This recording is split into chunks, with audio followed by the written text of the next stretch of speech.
یہ وہ کمرہ ہے عدالت ہے جہاں، یہاں آپ کا کوئی رتبہ کام نہیں آئے گا، یہاں آپ کا کوئی وکیل نہیں ہوگا، یہاں آپ کے ساتھ کوئی بھی نہیں جائے گا، یہاں آپ کی دولت نہیں چلے گی، یہاں سے بھاگنے کا کوئی راستہ نہیں ہوگا، یہاں آپ کا چیخنا چلانا کوئی بھی نہیں سنے گا، یہاں آپ جھوٹ نہیں بول سکیں گے۔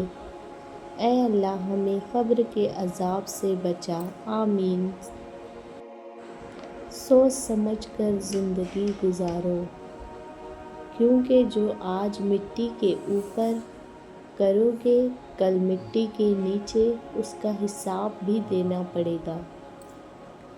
لوگوں کے قصور معاف کر دیا کرو، یہاں ہر کوئی امتحان میں ہے اور امتحان میں غلطیاں ہوتی ہیں۔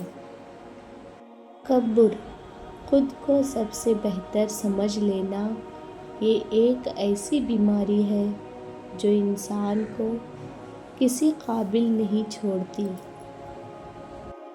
آگ لگانے والوں کو کیا خبر، آگ لگانے والوں کو کیا خبر، رخ ہواؤں نے بدلا تو خاک وہ بھی ہوں گے۔ ہم سے حسد کرنے والے بھی کمال کرتے ہیں، محفل اپنی سجاتے ہیں، تذکرہ ہمارا کرتے ہیں۔